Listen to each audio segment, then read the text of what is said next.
pôr a nossa aula para gravar. E eu vou começar a aula, obviamente, falando para os senhores o quê? Que é um prazer imenso estar reunido com os senhores nessa maravilhosa manhã chuvosa de sexta-feira, para juntos brincarmos, compartilharmos e nos divertirmos com a ciência mais linda, fantástica, sensacional e, ó, apaixonante de todas, que é a nossa linda física, jovenzinhos, nossa linda física, galera. E jovens, nós estamos no último livro, vamos começar hoje o último livro, tá bom? Livro 2B. E nós temos aí, pelo que eu olhei aqui, acho que são 4 capítulos, deixa eu confirmar, porque eu... como é que é, né, gente? A idade vai chegando. São 4 capítulos que nós temos para trabalhar. A gente vai poder trabalhar com bastante tranquilidade, sem estresse, e vai poder fazer bastante contextualização desse conteúdo, tá bom?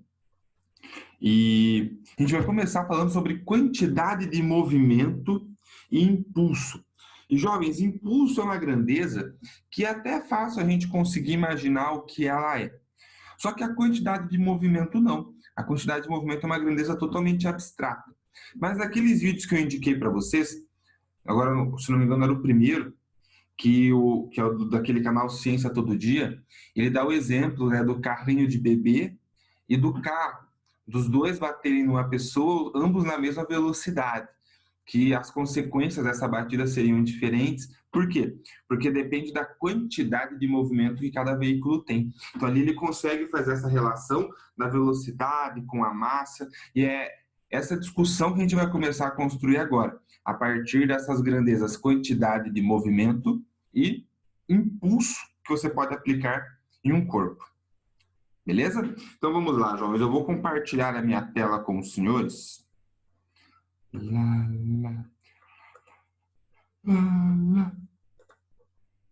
Eu vou fechar minha câmera para não ficar minha cara feia aqui nesse canto. Depois eu abro de volta.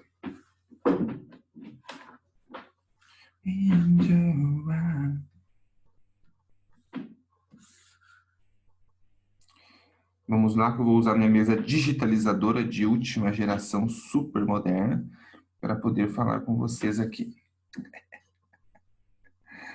Jovens, essa grandeza ela pode ser chamada quantidade de movimento ou ela pode ser chamada de momento linear, beleza? As duas formas de você se referir à grandeza estão corretas. Então, vou usar aqui o mais curto, que é o momento linear.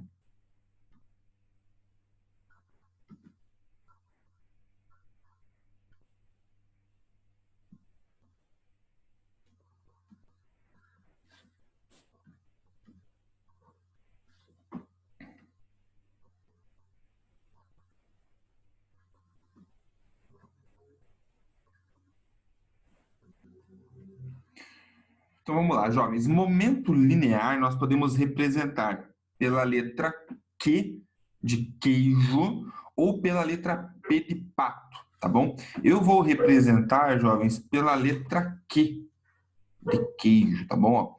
Então, a quantidade de movimento de um corpo vai ser, jovenzinhos, a massa do corpo vezes a sua velocidade.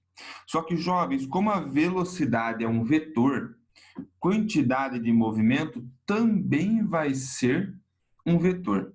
Ou seja, se o corpo tem velocidade na horizontal para a direita, a quantidade de movimento do corpo também vai ser na horizontal para a direita. Ou seja, os dois vetores, quantidade de movimento e velocidade, eles vão ter a mesma direção e o mesmo sentido.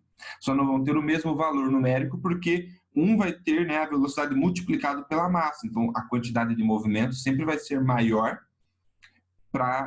que a velocidade, porque tem esse produto para você chegar nessa relação. Aí, jovenzinhos, me falem uma coisa. Pensem com o tio Everton aqui, ó. Massa unidade no sistema internacional é quilograma. Velocidade é metro por segundo. Então, a unidade de momento linear ou quantidade de movimento vai ser quilograma metro por segundo. Eu sei, jovens, que é meio estranha essa unidade, mas é isso mesmo, tá bom? Nós não vamos dar outro nome para essa unidade. Por exemplo, para força. Força, ela é quilograma metro por segundo ao quadrado. E a gente chama de Newton, para facilitar. Aqui não vai ter outro nome que nós vamos usar para facilitar, tá bom? Vai ficar quilograma metro por segundo mesmo. Beleza? Agora vamos pensar, jovens, a partir dessa equaçãozinha aqui. Falem para mim aí quem que é o professor mais magrelinho que vocês têm.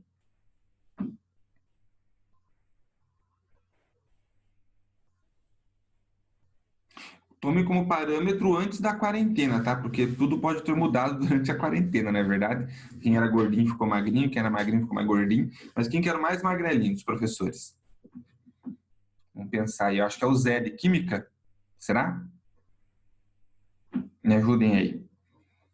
Ou é o Zé de Química, ou é aquela professora de língua estrangeira, a Ana. Ana, né? Quem mais que tem aí? Me ajudem.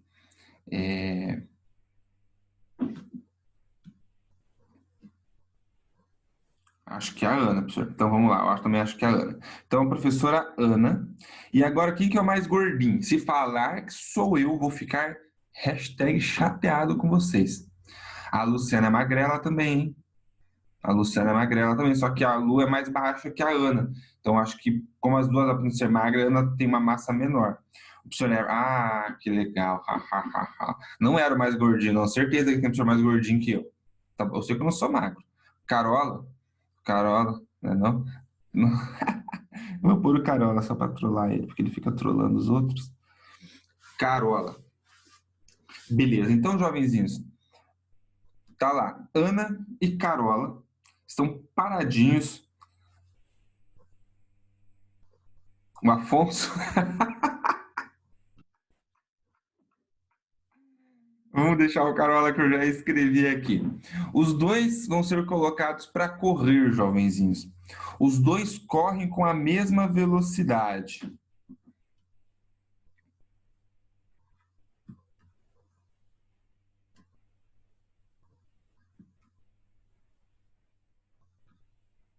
Os dois correndo com a mesma velocidade, a Ana e o Carola. Quem que vai ter maior quantidade de movimento, jovenzinhos? A Ana ou o Carola? Qual quantidade de movimento é maior? A quantidade de movimento da Ana ou a quantidade de movimento do Carola? A maior. Alguém aí achou que é a Ana. Será que é a Ana? Todo mundo concorda ou alguém discorda?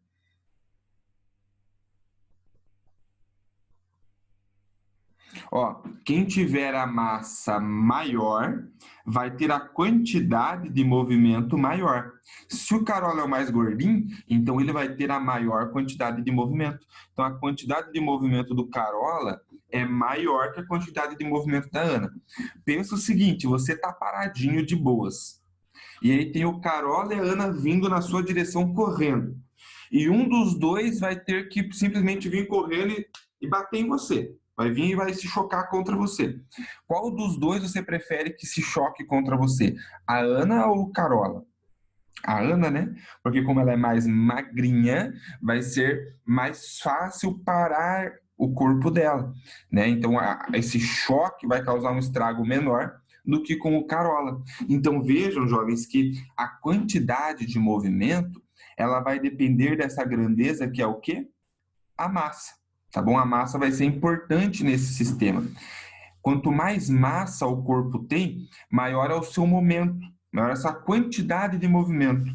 Mais difícil é colocar esse corpo em repouso, né? Tirar ele do movimento e colocar ele em repouso. Beleza? Então, tudo isso para momento linear.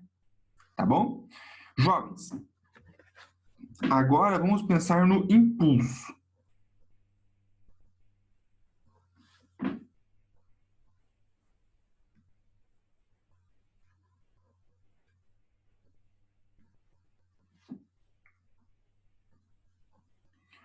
Fire.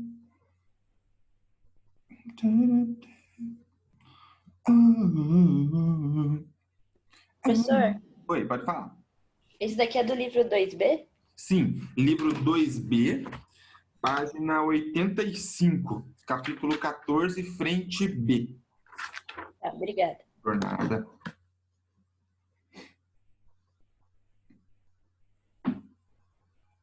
Olha só, jovenzinhos, impulso. Quando eu estou dando essa aula em sala, jovenzinhos, eu sempre falo assim, ó, dá um impulso no coleguinha do lado. Se eu falasse isso para você, o que você faria? Dá um impulso no coleguinha do lado. Você pega e dá um empurrão no colega, né? Se tem alguém aí do seu lado agora, pega e dá um impulso na pessoa. Você pega e dá um empurrão. Então você já sabe que o impulso, ele está associado à força. E realmente ele vai ter uma relação que, ó, impulso,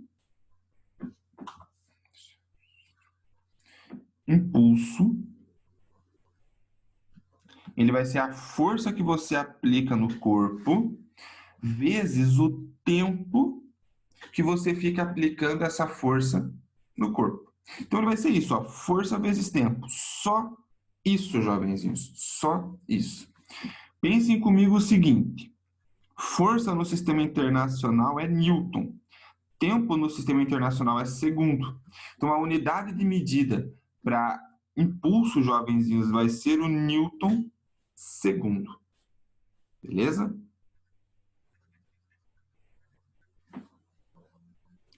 Agora, jovens, seguinte.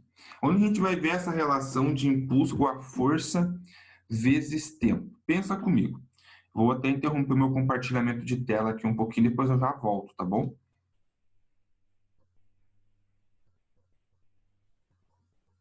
Opa, professora Sandra, obrigado por lembrar, jovens. Pessoal, os livros estão disponíveis já na escola, beleza? Eu fui buscar os meus lá na quarta-feira. Então, quem quiser pode buscar que está disponível lá. Só verifiquem antes o horário, né, que está disponível para retirada, mas já está lá na escola, beleza? Deixa eu interromper esse compartilhamento aqui. Daqui a pouquinho eu já volto a compartilhar a tela com vocês de novo, jovenzinhos. Mas, jovens, pensem no seguinte.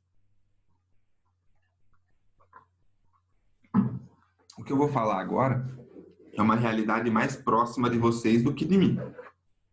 Mas eu ainda consigo lembrar. Vocês estão aí no primeiro ano do ensino médio. Antes vocês estavam no nono. Ó, das 8h30 às 16h30, jovens, vocês podem passar a retirar o livro lá na escola, quem não pegou ainda, tá bom? Estavam no nono ano. Antes do nono passaram pelo oitavo, pelo sétimo, pelo sexto ano. Aí vem lá o Fundamental 1, quinto ano, quarto ano, terceiro ano, segundo ano, primeiro ano. Aí vem o prézinho. Então passaram por toda essa jornada escolar do ensino fundamental, estão aí começando, né, o primeiro ano do ensino médio. Começando não, estão quase terminando o primeiro ano do ensino médio. E jovens, se tem um momento que é sagrado para as crianças, às vezes até os marmanjos do ensino médio são assim também. Mas para as crianças, jovens, é a hora do recreio. A hora do recreio, ela é um momento sagrado, né? E as crianças valorizam e dão muita importância para a hora do recreio. Quando eu era professor de matemática, eu peguei uma vez a antiga quinta série para dar aula de matemática. Eu estava ensinando operação com frações, e era divisão de fração, que você repete a primeira e multiplica pela segunda invertida. E era a terceira aula. Eu dei a aula, aí acabou a aula, eu dei tchau para o pessoal, as criancinhas saíram. Aí um piazinho, não conheci, o nome dele era Guilherme, deixou, professor, eu não consegui entender, você pode explicar de novo para mim? Com o caderninho do meu lado, né? Aí eu sentei na mesa dos professores ali na cadeira, né? Expliquei para ele de novo, tal, passo a passo. Aí ele, nossa, professor, eu entendi. Nossa, eu entendi, eu não vou nem pro recreio, vou ficar fazendo a tarefa na hora do intervalo.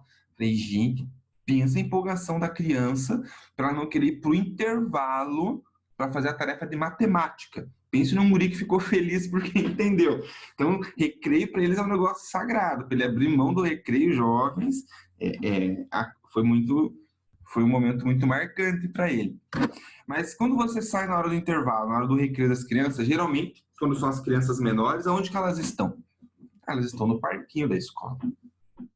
Quando você olha de longe, você fala, que coisa bonita as crianças brincando no parquinho, né? A pureza do coração das crianças é algo maravilhoso. Aí você vai chegando mais perto. Você vê que não é bem assim, né, jovenzinhos? Tem um puxando o cabelo do outro tá empurrando a cabecinha do na areia para comer areia, o outro tá empurrando no balanço e não quer mais parar, o outro tá jogando o outro pelo balanço. Aí você começa a ver de perto o que é que tá acontecendo ali de verdade, né? Que de longe você não via muito bem, mas você vai chegando mais perto, você vai vendo. E tem uma situação que é bastante comum, e provavelmente vocês já viveram isso, jovenzinhos. um coleguinha resolve brincar no balanço. Oh, eu vou brincar no balanço. E ele senta no balancinho feliz e alegre. Só que ele não consegue se balançar sozinho, ele não tem as habilidades de ficar fazendo movimento com os pezinhos, pá, embalar e brincar sozinho. Aí ele, muito puro do coração, fala: amiguinho, você não quer me empurrar aqui no balanço? O amiguinho, criancinha do bem, fala: mas é lógico, eu lhe ajudo. E vai lá e começa a empurrar o coleguinha. No começo é tudo muito bonito, é tudo muito legal, né? Ele dá o primeiro empurrãozinho, os dois abrem aquele sorriso. Que divertido, que bacana, o vento batendo no rosto. Você tem o cabelo comprido, os cabelos ao vento, é muito bonito. Dá o segundo empurrãozinho, a criança vai um pouquinho mais alto e volta. No terceiro empurrãozinho já está numa altura legal, tá bacana, mas a adrenalina tá grande. Vamos deixar mais um pouquinho. Aí o colega dá mais um empurrão, chega bem alto. Aí o amiguinho que está sentado fala: agora tá bom, tá? Não precisa empurrar mais, não. É um amiguinho que está empurrando, fala o quê? Não, dá para ir mais alto. Não, mas não precisa. Não, mas você vai. Aí começa a aparecer a maldade, jovenzinhos. E ele empurra mais alto. E vem, ele empurra mais alto de novo. E ele já colocou toda a força que ele tinha. O que está sentadinho já está chorando. Para de empurrar, para de empurrar. E o de baixo está empurrando. Aí o que está empurrando tem uma ideia genial, jovens. Mas uma ideia sensacional. Vou fazer meu coleguinha dar uma volta, completar o looping ali no balancinho. E aí o que ele faz? Ele põe a máxima força. O coleguinha está sentado chorando. E ele já pôs a máxima força e não conseguiu fazer o coleguinha dar uma volta no sistema. Aí ele tem uma ideia genial. O carrinho vem, o balancinho vem aqui em cima, ele empurra e ele vai correndo junto, empurrando os jovenzinhos. E aí o que acontece? O balancinho chega no ponto mais alto, ele já é feito para não dar uma volta completa, ele trava. Por inércia, a criancinha que está lá em cima sentadinha cai, continua o movimento, o banquinho volta e bate na criancinha que ficou atrás e as duas saem chorando. Ah, as maravilhas do jardim de infância, não é, jovenzinhos? Coisa boa. Algum de vocês já passou por isso? Teve a ideia genial de tentar completar o looping no balancinho quando era criança? Altas adrenalinas, altas adrenalinas. Jovenzinho, a criancinha que estava atrás empurrando o coleguinha, quando ele já tinha colocado a força máxima e ele não tinha conseguido fazer o coleguinha completar o loop, o que ele fez? Ele aplicou a força máxima e foi correndo junto. Por que o ser humaninho fez isso, jovenzinhos? Ele nem sabia o porquê. Mas olha aqui o porquê. Eu vou compartilhar minha tela com vocês de novo. Olha que bonito. Por que ele fez isso? Ele aplicou a máxima força que ele tinha no maior tempo possível. Então ele foi empurrando, correndo junto, para aumentar o tempo que ele ficava aplicando a força. Para quê? Para dar o maior impulso possível para tentar fazer o coleguinha completar o loop. Olha só a física presente no jardim de infância, jovenzinhos, que coisa maravilhosa. Você nem sabia disso e já fazia isso para trollar seus coleguinhas lá no parquinho, viu só? Que divertido que é a física. Sacaram a ideia, jovens? O impulso vai ser a força aplicada vezes o tempo que você fica aplicando essa força. Legal? Pensem comigo agora o seguinte, jovens. Jogador de futebol. Ou você jogando futebol. Eu sou péssimo jogando futebol, não sei jogar futebol. Mas quando a pessoa vai chutar a bola, ela consegue controlar a intensidade de força com que ela chuta a bola. Mas ela consegue controlar o tempo que ela fica chutando a bola? Ah, eu vou chutar essa bola aqui durante 3 segundos. Não dá. Ela simplesmente pega e chuta a bola. Ela não consegue controlar, jovenzinhos, o tempo que ela vai ficar chutando a bola. Ela consegue controlar apenas a intensidade da força. Então, nem sempre você consegue controlar tempo e força. Depende da situação, beleza? Mas é o produto dos dois que vai te permitir calcular o impulso que foi aplicado sobre o corpo. Tá bom? Jovenzinhos, agora, quero que todos vocês fiquem em pé por um instante. Eu vou compartilhar. Não vou interromper o compartilhamento de novo para ficar a tela grande. Fiquem em pé por um instante. Bonitinho, em pezinho aí, beleza? E eu quero, jovenzinhos, eu acho que eu vou cair.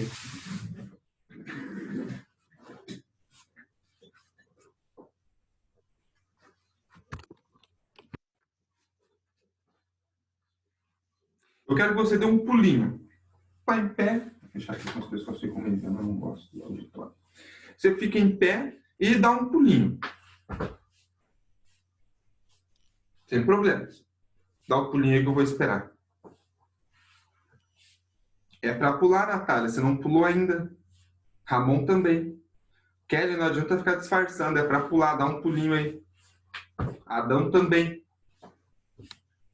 Ana Júlia, não vi você pular. Ô, professor, pulei? Então tá bom. Deixa eu ver quem mais. A professora Sandra também tem que pular, professora Sandra. Pode não, tá? Tem que pular. Larissa, Lorena. Igor, você não pulou ainda. Aniele, pode pular. Dá um pulinho. Beleza? Dá um pulinho. Legal, tranquilo. Acabei de pular, professor. Acabou de pular? Então, beleza. Agora, eu quero que vocês pulem o mais alto que vocês puderem e observem o que vocês fazem com o corpo quando você tem que pular o mais alto que você puder. Geralmente a gente faz isso aqui, né? Ó. Para pular o mais alto que você puder. Você faz esse movimento, ó. Pula o mais alto que você puder e observe. Perceberam? Vou fazer mais uma vez. Você faz esse movimento aqui, ó. Beleza, você dobra a perna. Agora eu quero que vocês pulem o mais alto que vocês puderem, sem dobrar o joelho. Fica com o joelho duro e pula. Quando você vai fazer o movimento, você quer dobrar o joelho para pular, jovens. E quando você não dobra, você não consegue pular. Fica com o joelho duro, não dobra o joelho. Você, na verdade, você só joga o seu corpo para cima. O impulso que você consegue fazer é muito menor. Não a força. A força não mudou. O que mudou é o tempo que você fica aplicando a força no chão. Quando você vai pular, você dobra o joelho, por quê? Para você ficar aplicando força no chão por um tempo maior. Enquanto você está esticando a perna, você está empurrando o chão para baixo. E aí o chão te empurra para cima também. Se você não dobra o joelho, você só consegue empurrar o chão com o pé. Então você não consegue ter um impulso tão grande. Dobrando o joelho, você consegue ter um impulso maior e, consequentemente, alcançar uma altura maior nesse pulo também.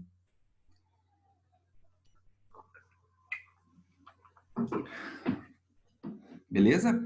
Então, olha só, para dar um pulo, jovenzinhos, nós temos envolvido aí a relação do impulso, né?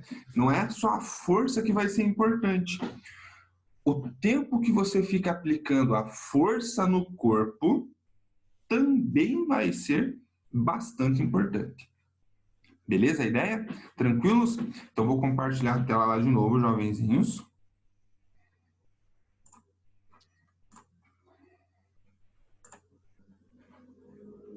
Legal. Até aqui, galerinha. Abram o coraçãozinho de vocês e mandem perguntinhas e questionamentos. Vai lá.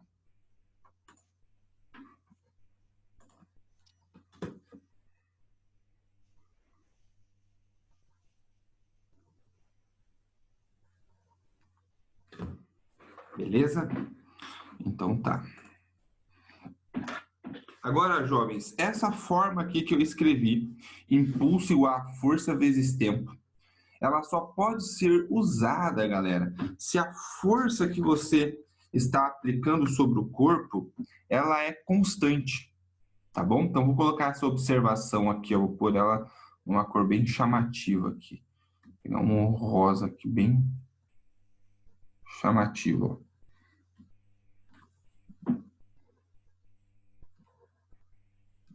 Então, isso aqui é para uma força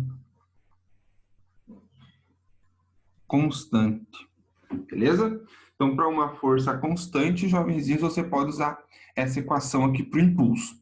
Professor, mas e daí se a força for variável? Vamos ver agora. Para uma força variável, o que a gente vai fazer?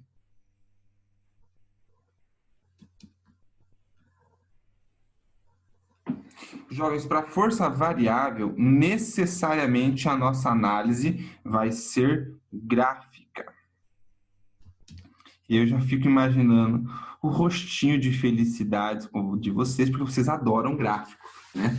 Gráfico é algo que facilita muito a vida da gente, então eu sei que vocês gostam muito. Então, como que vai ser esse gráfico, jovens? É o gráfico da força em função do tempo. Então, ó, força medida em newtons, aqui no eixo vertical, em função do tempo medido em segundos no eixo horizontal. Tá bom? E aí, ó, essa força, ela começa por essa força, ela começa por um intervalo de tempo aqui constante, aí o valor dela diminui, aí fica constante de novo, e aí zero. Então, ó, eu tenho esse gráfico, uma força que é constante, depois diminui, diminui, diminui, fica constante, aumenta, aumenta, aumenta. Então, esse é o gráfico da força. O impulso, jovenzinhos, nessa situação, por definição, ele vai ser numericamente igual à área. Professor, vamos relembrar aí o que é o numericamente, porque eu já esqueci. Seguinte, eu posso falar para vocês que 1 hora da tarde é igual a 1 litro. Pensem comigo, 1 hora da tarde é igual a 1 litro. Faz sentido falar isso, jovens? Não. Por que não?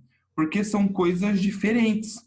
1 hora é uma coisa, 1 litro é uma coisa, é outra coisa. Não são coisas iguais, eu não posso igualar.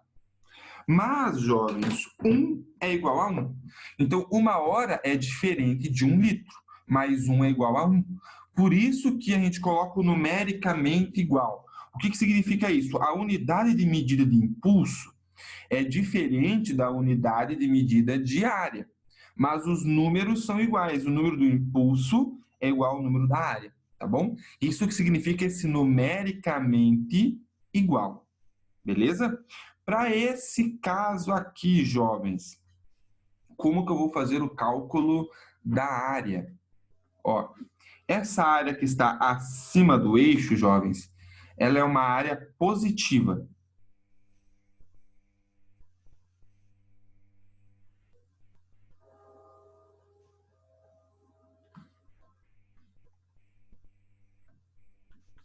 E eu vou chamá-la de área 1.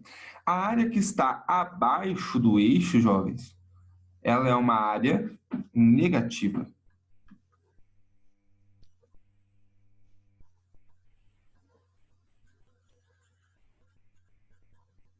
Então, como que você vai fazer esse cálculo de área total? A área 2 ela é uma área negativa. Então, esse impulso, para esse exemplo que eu dei, seria o valor da área positiva menos o valor da área negativa. Eu vou até colocar em módulo aqui, jovens, ó. Porque tem muita gente que se empolga e erra.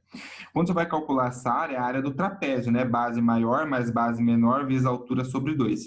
E aí, se você vem pegando aqui, ó, prolongando, para você ver no eixo quanto que é o valor dessa altura, vai dar um valor negativo, né? Porque está abaixo do eixo. E a pessoa calcula, já dá uma área negativa, ela faz menos vezes menos e faz mais e soma, daí tá errado. Então, você subtrai o módulo da área de baixo do módulo da área de cima, tá bom? Então, é a diferença entre esses dois valores de áreas em módulo, beleza? Então, sempre as áreas que estiverem abaixo do eixo, você subtrai. As áreas que estiverem acima do eixo são áreas positivas. Você soma nesse sistema. Legal? Gatinhos e gatinhas, até aqui. Questionem, perguntem, argumentem. Vai lá. Deixe-me abrir aqui o chat, ver se alguém mandou algo. Não, parou no pulei.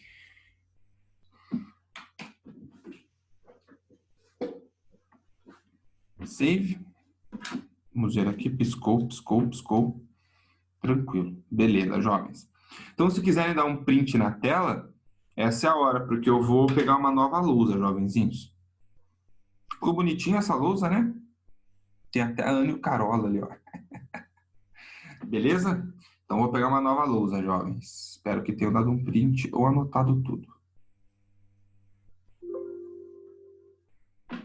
Para encerrar essa aula, jovens, eu vou falar com vocês sobre o teorema do impulso. Jovens, esse teorema é muito importante.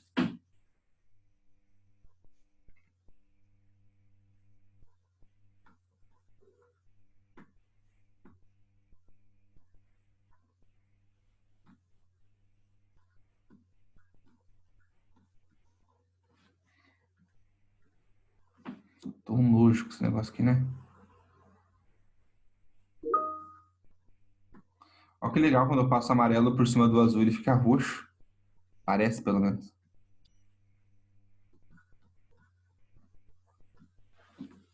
Jovens, teorema do impulso. Pensem comigo o seguinte, deixa eu abrir minha câmera aqui.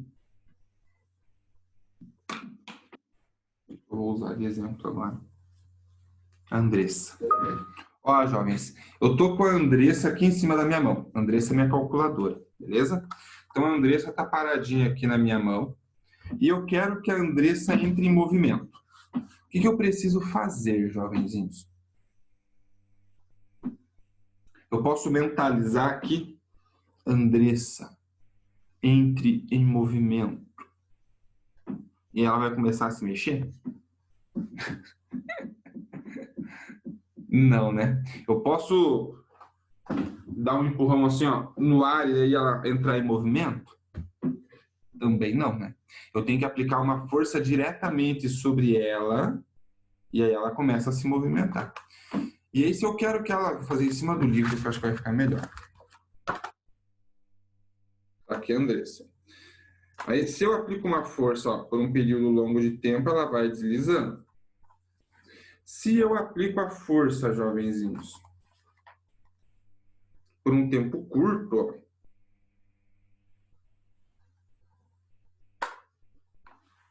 o que acontece? Quando eu falo um tempo curto, quer dizer que eu dou mais um solavanquinho nessa calculadora, né? Ó. Gente, é muito liso. Não dá para fazer com esse negócio aqui, não. Vou fazer com a minha borracha. Vou fazer com a Suzane. Ó, olha a borrachinha. Se eu dou um peteleco na borrachinha, ó, ela entra em movimento, ela cai. Se eu não dou um peteleco na borracha, jovens, ela vai ficar parada aqui, ela não vai do nada se mexer sozinha. Até a princípio da lei da inércia de Newton, né? Tá parado, fica parado, tá em movimento, fica em movimento, desde que uma força resultante atue sobre ele. Então, se eu quero que ela entre em movimento, eu tenho que aplicar uma força resultante e ela começa a deslizar. Só que aplicar uma força, eu tenho que aplicar ela por um certo intervalo de tempo. E se eu aplico essa força por um certo intervalo de tempo, eu mudo o movimento desse corpo. Ele está parado, ele pode se movimentar, está se movimentando, ele pode parar. Ou ele está se movimentando devagar, pode se mover mais rápido, está se movendo rápido, passa a se mover mais devagar.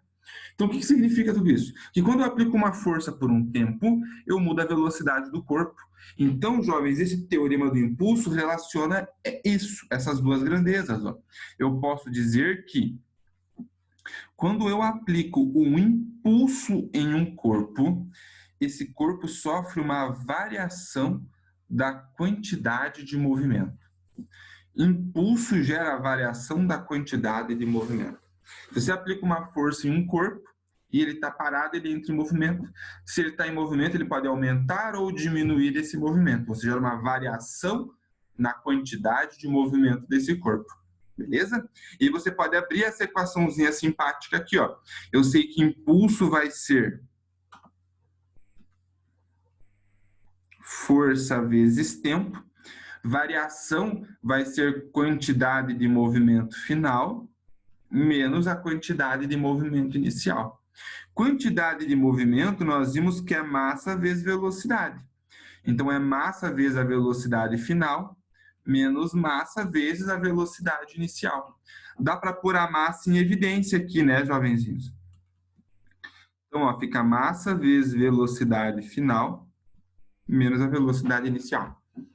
Então, está aqui uma forma algébrica que você pode usar para desenvolver o teorema do impulso, tá bom? Mas a definição geral que nós vamos ter para esse teorema, jovenzinhos, é essa aqui. Impulso aplicado num corpo vai ser a variação da quantidade de movimento que esse corpo sofreu. Belezinha? Até aí, jovenzinhos, questionem, perguntem, argumentem. Vai lá, está com os senhores nesse momento. É importante, jovens, destaquem ele aí no material de vocês. Impulso é igual à variação da quantidade de movimento. Ou seja, a força gera movimento, força resultante muda o estado de movimento ou repouso de um corpo. Essa é uma forma diferente de equacionar a primeira lei de Newton também. Beleza? Manda perguntinha, jovens. Nós temos mais 1 minuto antes que caia nossa aula aqui no Zoom. Pode falar. Não tem pergunta? Beleza. Tranquilo. Fechou, então? Deixa eu ver o bate-papo, como é que tá aqui. Nenhuma dúvida, professor? Beleza, então, jovenzinhos. Então, antes de vocês saírem, todos me mandem um tchau aqui pelo chat, jovens, porque depois eu vou fazer a chamada pelo chat aqui, tá bom? Então é importante ter uma interação, pelo menos comigo. Manda um tchau, um pontinho, um salve, alguma coisa, para depois eu registrar a presença, tá bom? Então, jovenzinhos, me dê um tchau bem bonito. Nos vemos de novo na semana que vem. E Tchau, professor. tchau. Tchau, professor. Tchau, bonitinha. Fiquem bem, jovenzinhos. Tchau, professor. Tchau, meu rei. Tchau, professor. Tchau.